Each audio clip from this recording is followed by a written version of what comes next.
how do you find $300 a month? We go to those 4 I's, right? Yep. Are you overpaying the government? Well, if you're getting a tax refund, the answer is yes. If you own a business and you haven't navigated, wealthfactory.com/tax, which gives a lot of guides and resources and understanding of how to build the right team, because we find that entrepreneurs are overpaying the government by $11,500 per quarter, per $250,000 of earnings. So there's a lot of money that could be reclaimed there. Money can be complicated. Let a nerd help you. We're here to demystify the complex nature of money by getting you answers from financial nerds and whiz kids. Welcome to Ask the Money Nerds, a weekly segment of the Wealth Labs podcast where we answer your most pressing money questions. Can you take tax-deferred accounts and roll them to other tax-preferred savings and investment vehicles? I mean, we've added trillions of dollars to the economy. Could taxes go up in the future? Would you like to save more money each month but not sure how to come up with the funds? Look, we have a question about how to move pre-tax retirement funds to financial vehicles, but then have tax-free distributions. Is this even possible? People always want to know when it's too late to start their own banking system as well, and cash flow banking, if you've heard me talk about that. So is it the appropriate time? Are you at too advanced of an age? Well, let's dive in. I've got Chief of Staff Stolba here. How you doing? I'm doing great. We're bringing the energy today. Oh, okay. We were a little fired up before we even started today. So we did. Yeah, we had like a 20-minute off-camera discussion about things. Yes. So we're going to dive in. And this is going to be exciting because I think a lot of people are wondering, am I too old for some of these strategies that we talk about? So you look at me like I would tell a joke. Well, like, look, that's my 15-year-old calls me a boomer. I'm only 41 and he calls me a boomer.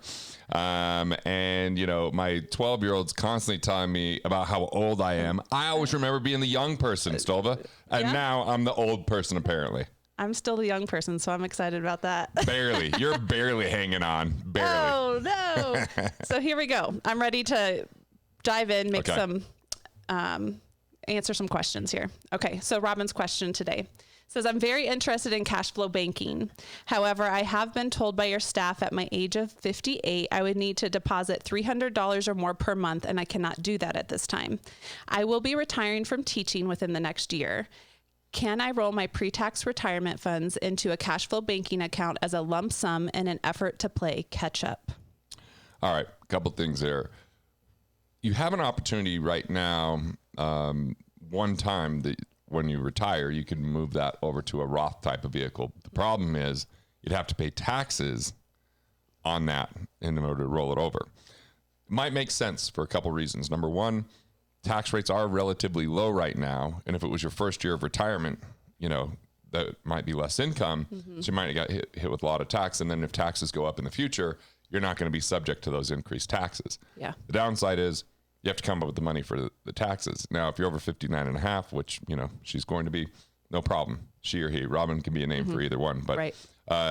So ultimately, that would be one consideration. You can't directly roll into an overfunded whole life policy. We use the term cash flow banking as part of a system where you automatically capture wealth along the way through a savings account, right? We use these 4 I's, which is, are you overpaying the IRS?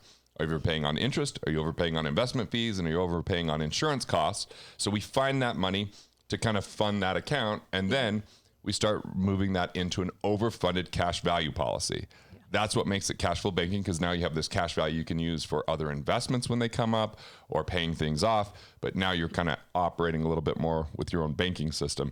Now, when you say overfunded cash value policy, are you meaning overfunded whole life? Yes, overfunded whole life. That's our preference in the cash flow banking system, because we're looking for the most guarantees, the least moving parts, the most predictability, because you can get returns outside of this. So some people say, well, at 58, am I too old to start? Well, it really depends. If you're going to permanently retire and just live off a pension and a retirement account, I don't know that it's going to be the best idea to fund this.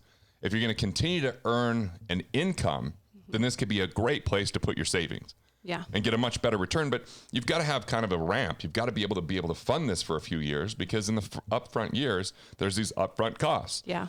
And so it takes the time to capitalize, where you'll have more in this account than you would in a savings account. But you also get this death benefit that comes along with it that could be tax-free. You also have riders that you can add to the policy that say, hey, if you need long-term care, you can spend up to 50% of your death benefit while you're alive for that. So it might eliminate some of those costs. You don't have to have term insurance anymore. And as you get older, term insurance becomes so expensive, they phase you out. And it's one of those things, it's like, well, you can get it if you don't need it, but if you might die, they're not going to give it to you, right? At least you now have something that could come in the future. But there's two things to understand. There's 1031 exchanges and 1035 exchanges. What's the difference between the two? So one's for real estate and one's for life insurance. Okay. So if you had a life insurance account and you wanted to roll it into a different type of life insurance, let's say you had a variable universal life or an indexed universal life, which are kind of built on a term chassis, which can go up in expense over time, and you wanted to stabilize those expenses and move it to a whole life, you can roll it over. So if there's any gains, there would be no tax on that.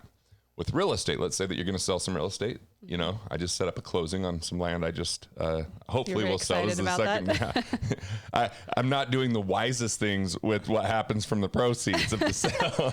But it will bring a lot of joy to your life. I was going to put it into cash value, but now I'm going to do some improvements up here in the lab, and I'm going to buy a camping trailer. All right, so there we have it. But with real estate, you could then roll it over to other real estate without triggering a tax. So those are rollover things. But you can't take a retirement plan that's pre-tax, meaning it was an IRA or a traditional IRA or 401k or a simple or a SEP that you put it in pre-tax, and roll it to something that's post-tax like whole life insurance.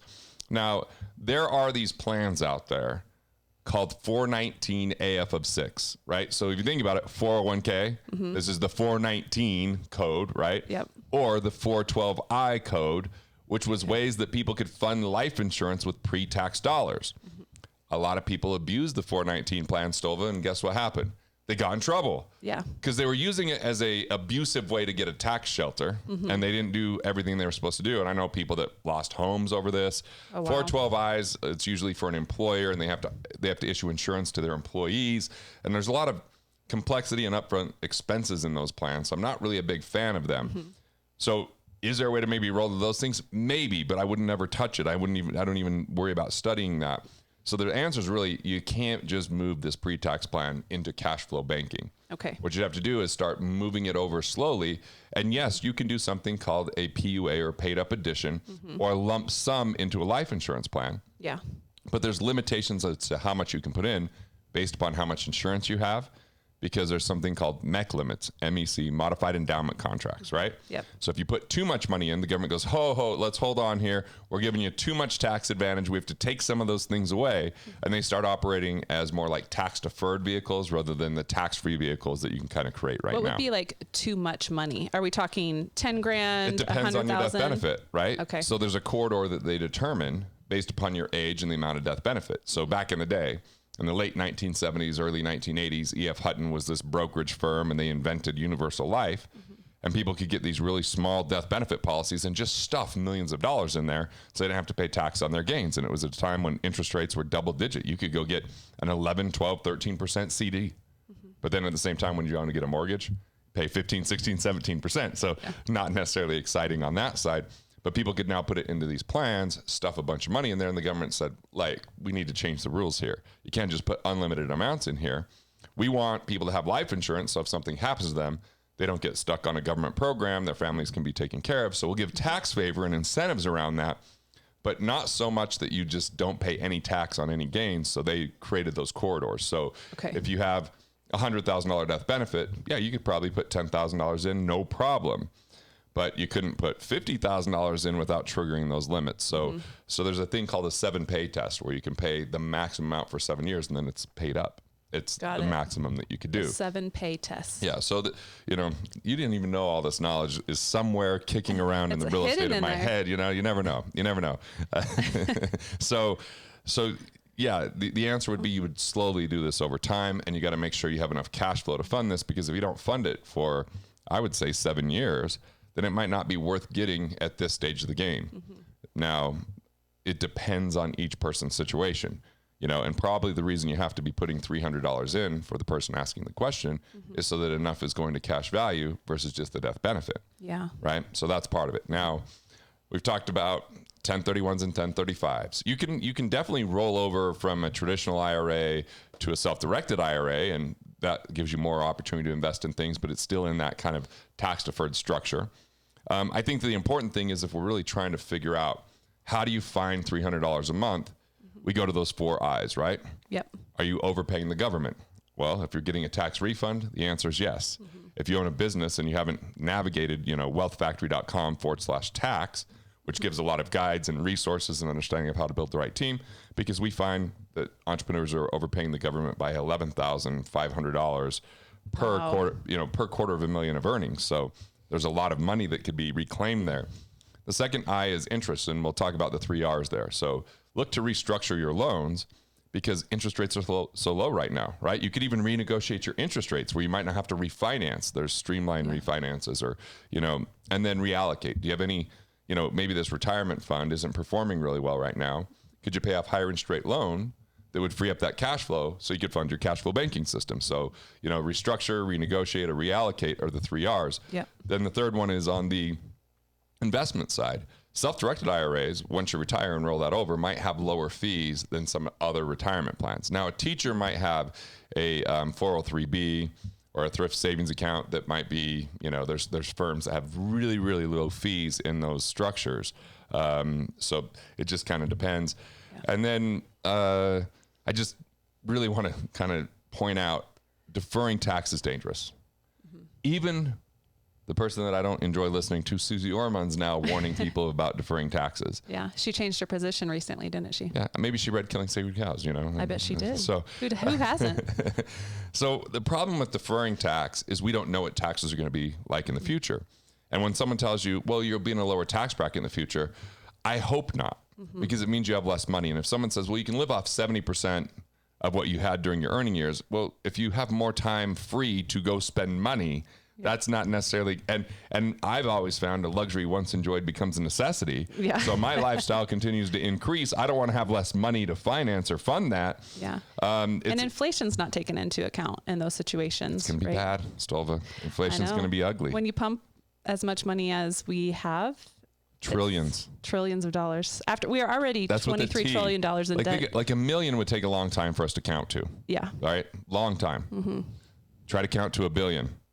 So count to $1 trillion. I think you need, I don't know that you have enough life. It's right. So there's much. A lot of zeros after that. It's just so much. And so inflation is going to be part of the problem. Also, retirement has some risks with low interest rates because it's hard to get, good cash flow from your investments. So, and then taxes increasing. So be really careful of thinking you need less money in the future instead of more because of those factors. And, I think there's maybe some possibilities with what we talked here.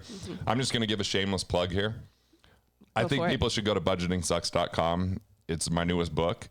And I think we're like, okay, we want people to invest something in it to grab it. So I think it's like $3. That's right? A steal of a deal. They can get that download. I think they can double that and they can get the audio book, which I am thoroughly entertaining through that. I'm here to tell you, I believe it. But there's so much practical advice of things that people could do to find cash flow, to create cash flow, and to be able to do things without limiting themselves. So I think that's the best tool. And I also got critiqued recently because Budgeting Sucks we gave a free download for a little while and that's now expired. So people are watching videos that have been out during the time it was available. It's not available anymore.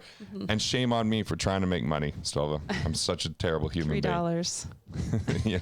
I mean, I did take the time to write it. Yes. I did take the time to record it. I did, I did make a lot of mistakes to figure these things out and have research. So anyway, that's. And I think that book is good for entrepreneurs, but also people who are not owning their business. It's a book that covers a lot of financial situations. And so anybody can pick it up. You don't have to be an entrepreneur to get it. Awesome. Right. All right. So here's the deal.